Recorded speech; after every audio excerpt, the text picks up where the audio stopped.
wa bi Muhammadin nabiyya wa rasulah. Amma ba'd.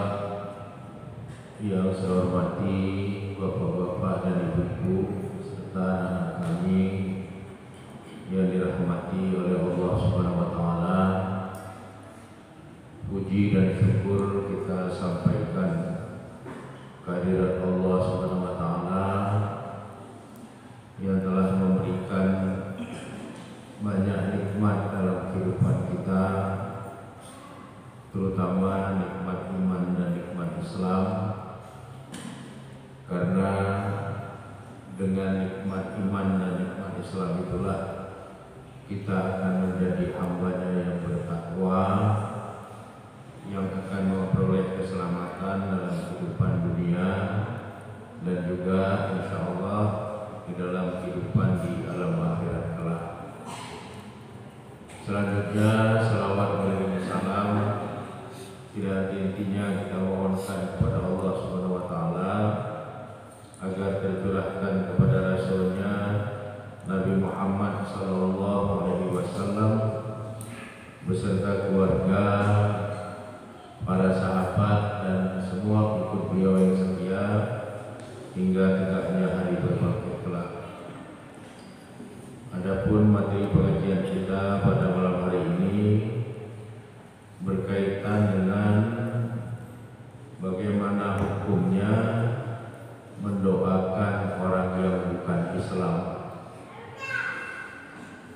Karena di dalam kehidupan umat Islam itu mereka berinteraksi, bergaul di dalam kehidupannya. Ada orang-orang yang Islam, ada orang-orang yang non-Islam. Dalam kehidupan berkeluarga juga kadang-kadang kita temukan ada orang yang keluarganya itu ada yang bukan Islam. Lalu bagaimana Islam mengatur hukum, membuat aturan tentang bolehkah orang Islam itu mendoakan orang yang bukan Islam? Maka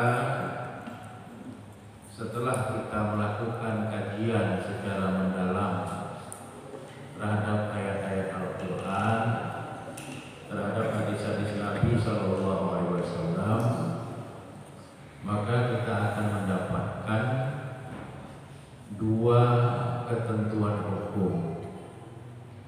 Ketentuan hukum yang pertama, umat Islam itu boleh mendoakan yang bukan Islam, tapi hanya untuk dua hal saja. Jadi umat Islam itu boleh mendoakan orang yang non-Muslim, orang yang tidak Islam, hanya dalam dua hal saja. Yang pertama, memohon kepada Allah agar yang bersangkutan mendapatkan hidayah, mendapatkan petunjuk dari Allah Subhanahu wa taala agar mereka bisa menerima Islam sebagai agamanya. Kemudian yang kedua, mendoakan kalau mereka itu sakit agar mereka itu diberikan kesembuhan oleh Allah Subhanahu wa taala. Jadi mendoakan orang yang bukan Islam agar mendapatkan hidayah dari Allah untuk menerima Islam, dan mendoakan orang yang non-Muslim apabila mereka sakit agar diberikan kesembuhan oleh Allah, itu di dalam Islam dibolehkan. Dengan catatan orang non-Muslim itu bukanlah orang yang membenci atau memerangi orang Islam. Jadi dibolehkan dalam dua hal, dengan catatan orang non-Muslim itu bukan kafir harbi, tapi kafir zimmi. Artinya bukan orang non-Muslim yang memerangi orang Islam, tapi mereka bisa hidup berdampingan dengan orang Islam.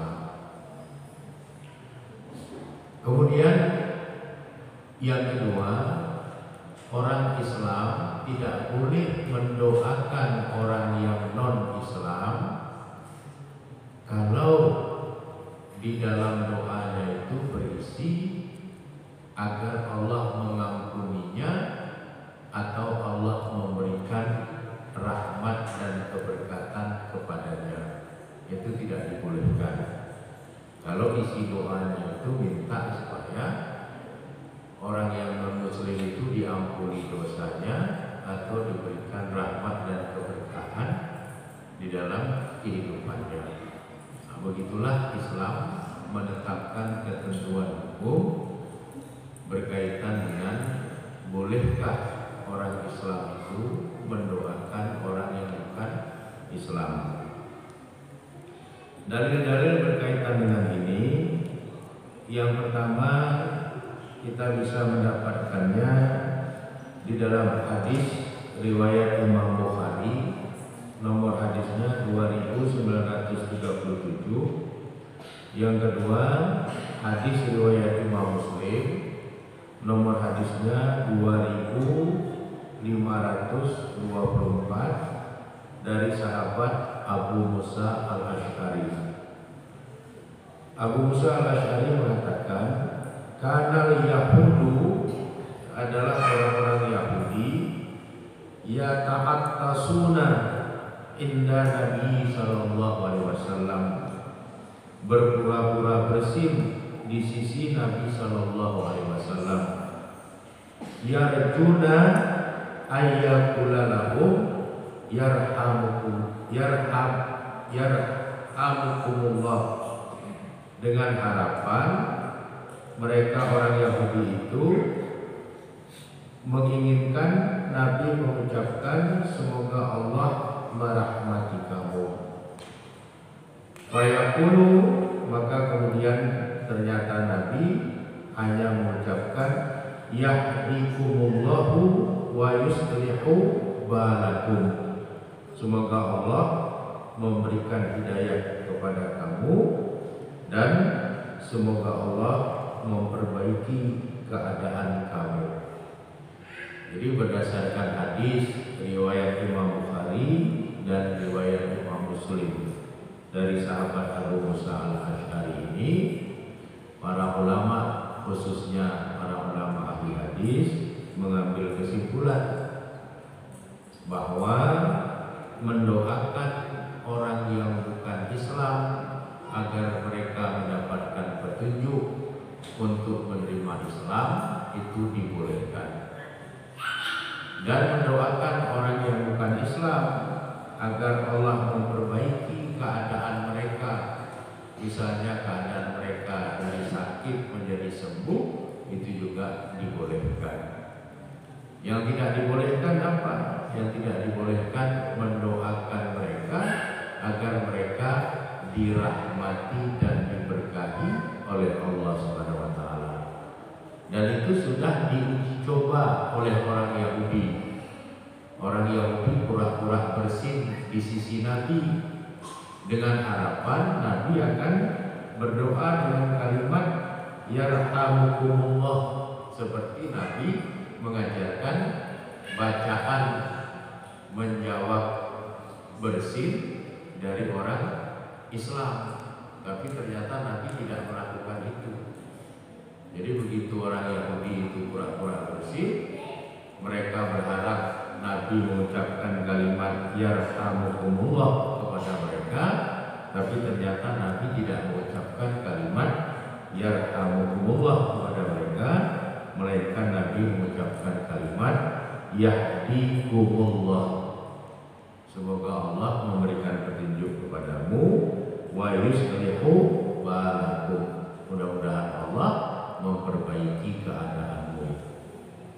Nah, jadi kalau ada orang Islam bersin, kita mengucapkan kalimat yarhamukumullah. Tapi kalau yang bersin di dekat kita itu bukan orang Islam, maka kita mengucapkannya yahdikumullah wa yuslihu balakum. Jadi di sini kita diajarkan oleh Nabi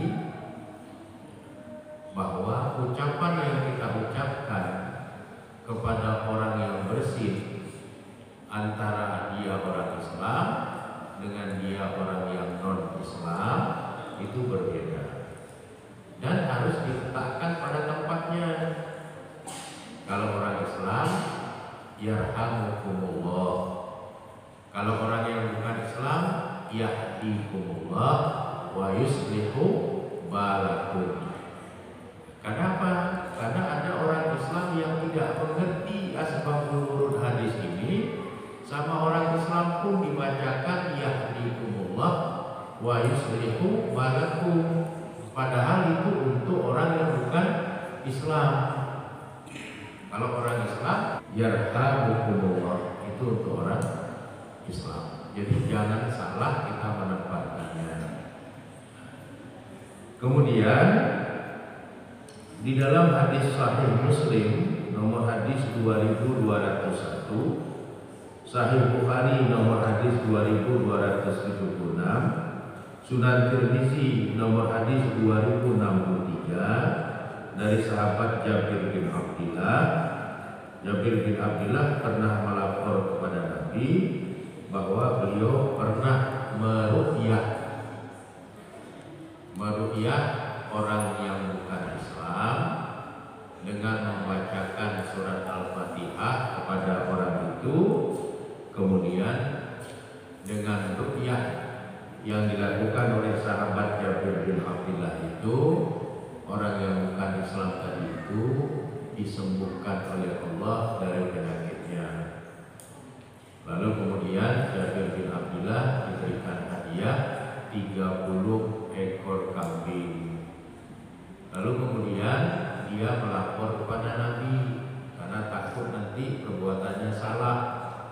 Setelah Jabir bin Abdillah melapor kepada Nabi, Nabi bilang tidak apa-apa karena kamu hanya mendoakan kepada Allah dengan membacakan surat Al-Fatihah agar dia disembuhkan dari penyakitnya. Itu sama dengan doaku pada kalimat wa yuslihu balakum. Semoga Allah memperbaiki keadaanmu.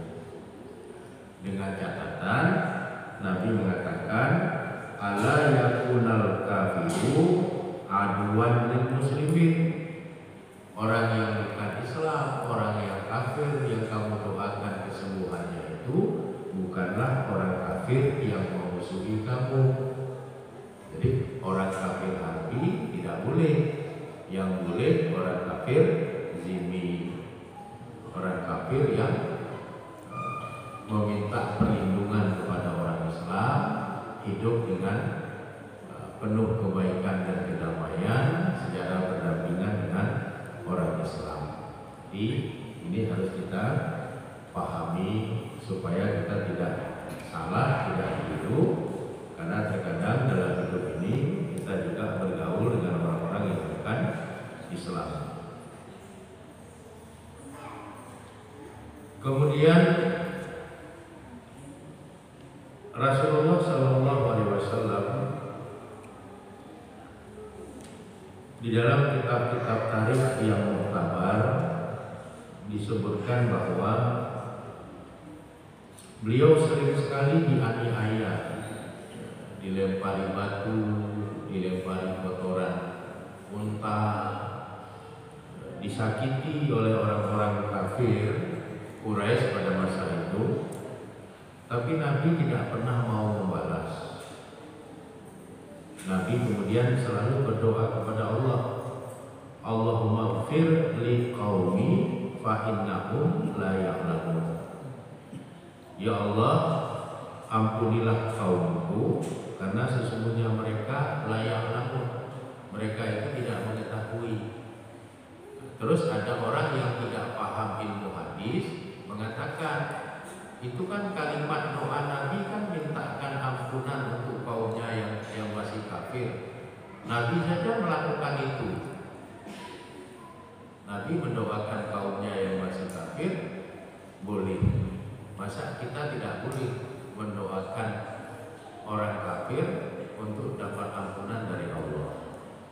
Bagi orang yang tidak mengerti ilmu hadis, sepertinya itu benar. Tapi orang yang paham ilmu hadis bahwa yang dimaksud oleh Nabi dengan Allahumma ighfir li qaumi, ya Allah ampunilah kaumku itu, maknahu ihdihim ilal Islam. Maknanya itu adalah ya Allah tunjukilah mereka kepada Islam. Jadi kata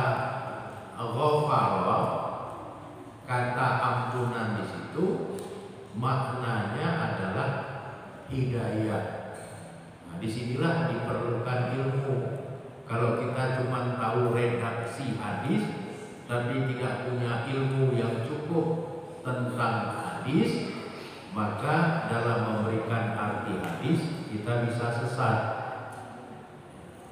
Di sini sering orang menapik dada, kami ikut hadis Nabi, ikut hadis Nabi.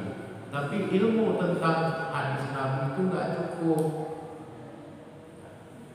Ada mantuk, ada mafhum, ada sesuatu yang bisa dipahami berdasarkan redaksi yang tertulis, ada sesuatu redaksi yang tidak bisa dipahami.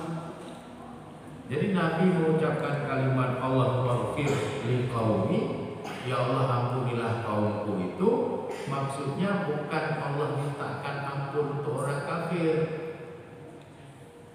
Bukan Nabi minta ampunkan orang kafir kepada Allah, bukan itu maksudnya. Yang dimaksud oleh Nabi, ihdihim ilal Islam. Nabi meminta supaya kaumnya yang masih kafir, yang selalu menganiaya beliau itu, agar Allah memberikan petunjuk supaya mereka itu menerima Islam. Itu makna Allahumma ighfir li qaumi. Jadi bukan Nabi minta ampun untuk orang kafir.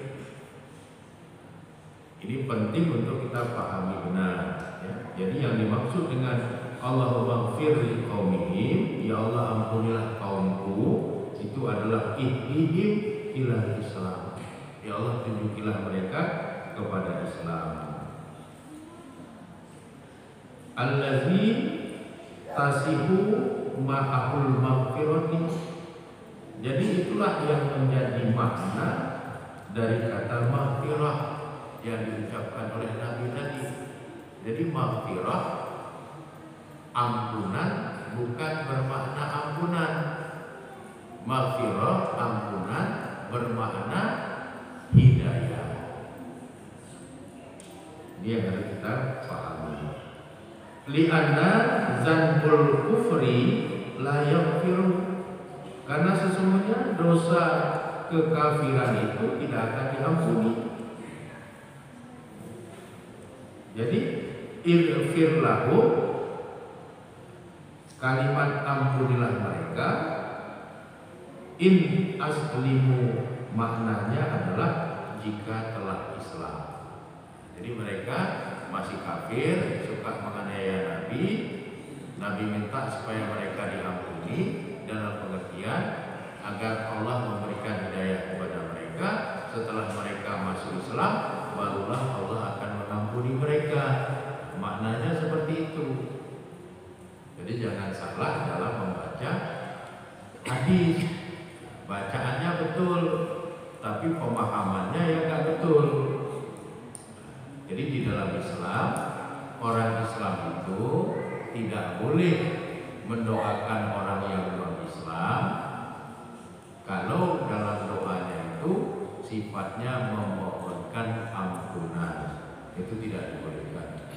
Tapi kalau dia sakit, kita mohon untuk disembuhkan, boleh.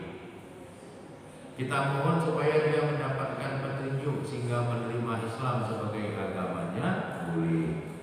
Tapi memohonkan ampunan untuknya itu tidak boleh. Memohonkan agar Allah memberikan rahmat dan keberkatan kepadanya itu tidak boleh.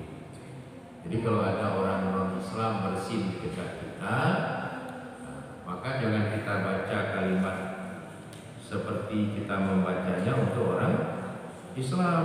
Jangan kita ucapkan yarhamukumullah, tapi ucapkan yahdikumullah wa yuslihu balakum. Nah, ini penting untuk kita